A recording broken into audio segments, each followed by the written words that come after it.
warahmatullahi wabarakatuh. Alhamdulillah. Wassalatu wassalamu ala rasulillah Sayyidina Muhammad bin Abdillah wa ala alihi wa ashabihi wa mawalah, amma ba'd. Para pemirsa, perindu dan pecinta Nabi Muhammad sallallahu alaihi wasallam, kita masih dengan hadis-hadis Nabi sallallahu alaihi wasallam dengan ringkasan kitab Riyadhus Shalihin. Kita pada pertemuan yang lalu sudah membahas tentang himbauan Nabi untuk melakukan ibadah dengan mengukur kekuatan kita agar kita bisa beristiqamah. Istiqamah di dalam beribadah hingga sampai kita mati. Nah, setelah seorang tersadar di dalam melaksanakan ibadah, baik ibadah dengan cara yang benar agar tidak berlebihan, atau bagaimana beristiqomah, ingin melakukan ibadah-ibadah, maka setelah itu Imam An-Nawawi rahimahullah menghadirkan satu bab selanjutnya, yaitu babun fil amri bil muhafadzati ala sunnati wa adabiha. Bab tentang menjaga sunnah-sunnah Nabi sallallahu alaihi wasallam. Artinya setelah seseorang terpacu kerinduannya untuk melakukan ibadah, hendaknya ia akan melakukan ibadah sesuai dengan tuntunan dan sunnah Nabi Shallallahu Alaihi Wasallam dan adab-adab tata krama yang pernah diajarkan oleh Nabi Shallallahu Alaihi Wasallam. Allah Subhanahu Wa Taala telah menjelaskan dalam Al-Quran, laqad kana lakum fi Rasulillahi uswatun hasanah liman kana yarjullaha wal yawmal akhir wa dzakarallaha katsiran. Nabi suri teladan bagi siapapun, khususnya orang yang beriman. Dan memang bagi orang yang tidak beriman kepada hari akhir, tidak beriman kepada Allah, tidak akan menjadikan Nabi suri teladan. Artinya apa? Siapapun yang merasa beriman kepada Allah dan Rasulnya, beriman kepada hari akhir, hendaknya suri teladannya adalah Nabi sallallahu alaihi wasallam. Sebab kita untuk sampai kepada keselamatan kepada hari akhir, pintunya adalah Nabi Muhammad sallallahu alaihi wasallam. Dan disebutkan juga dalam riwayat lain, wa may yuti'ir rasul faqad ata Allah. Yang patuh kepada Rasulullah itu artinya patuh kepada Allah Subhanahu wa taala. Artinya pintu sampai kepada Allah adalah Rasulullah sallallahu alaihi wasallam. Qul in kuntum tuhibbunallaha fattabi'uni yuhibbukumullah. Pendidikan dari Allah Subhanahu wa taala, kalau engkau mencintai Allah, mencintaiku, aku di sini Allah. Kalau qul in kuntum tuhibbunallaha, maaf. Kalau engkau mencintai Allah, fattabi'uni, maka itulah aku. Aku di sini adalah Nabi Muhammad sallallahu alaihi wasallam. Maka kalau engkau sudah bisa mengikutiku, yuhibbukumullah, maka Allah akan mencintaimu. Maknanya apa? Tidak ada pintu menuju Allah kecuali melalui pintu yang bernama Nabi Muhammad sallallahu alaihi wasallam. Yang tidak sambung kepada Nabi sallallahu alaihi wasallam tidak akan sampai kepada Allah. Innaka latahdi ila siratal mustaqim.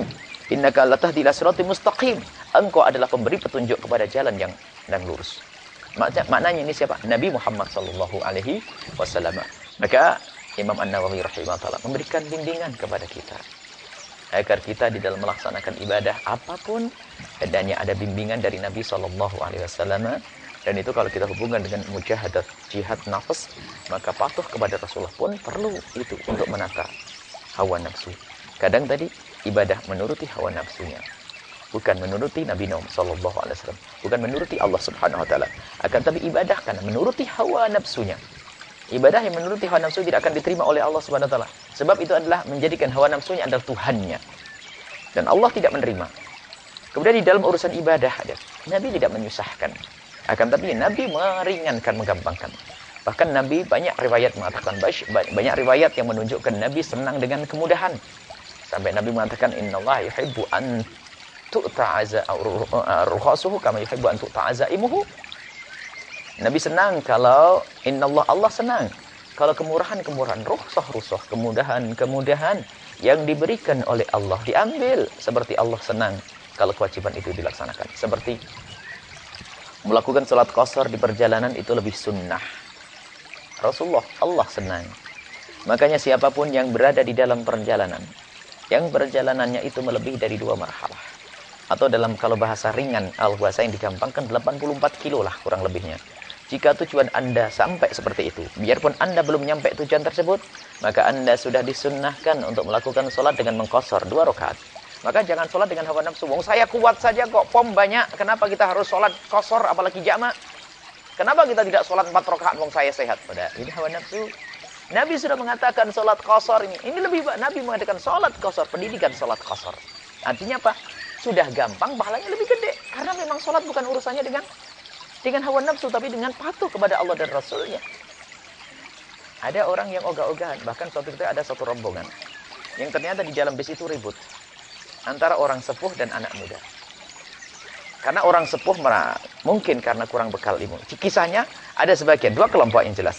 Yang sekelompok mengatakan kita harus setiap sholat mampir di pom bensin. Kemudian sholatnya zuhur tetap 4 rakaat. Sebagian lagi menginginkan sholat dengan 2 rakaat qasar. Ribut, akhirnya sampai ke majelis. Kami sampaikan bahwasanya dua-duanya adalah sah sholatnya. Cuman yang gede pahalanya adalah yang enak tadi. Yang melakukan sholat dengan 2 rakaat. Jangan mentang-mentang Anda sehat, Anda kuat, lalu tetap 4 rakaat. Sunnah Anda melakukan qasar. Ini adalah pendidikan dari Nabi SAW. Agar kita dalam beribadah patuh kepada Nabi. Bukan matuhi hawa nafsu kita. Ada kemudahan-kemudahan yang diberikan Allah kepada Rasul SAW. Baik.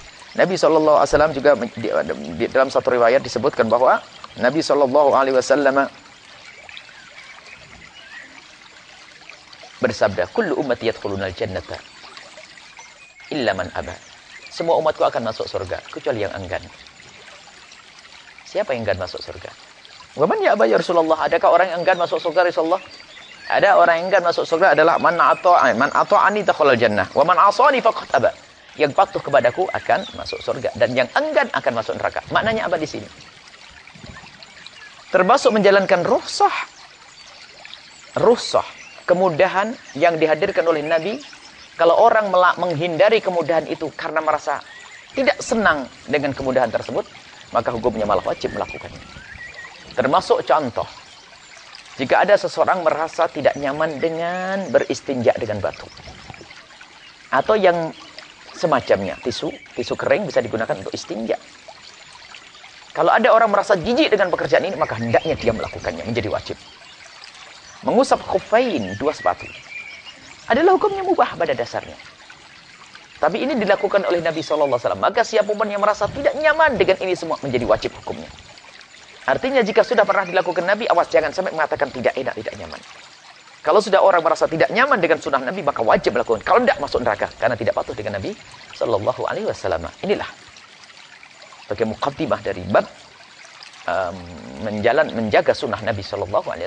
InsyaAllah akan kita lanjutkan riwayat dari Nabi SAW. Bagaimana Nabi mendidik agar kita benar-benar patuh dan ikut kepada Nabi SAW. Dan mari kita setiap hari belajar sunnah Nabi SAW agar kita semakin dekat dan kenal Nabi SAW di dalam menjalankan ibadah kita sesuai dengan bimbingan dan tuntunan Nabi SAW. Wallahu a'lam bishawab. Assalamualaikum warahmatullahi wabarakatuh.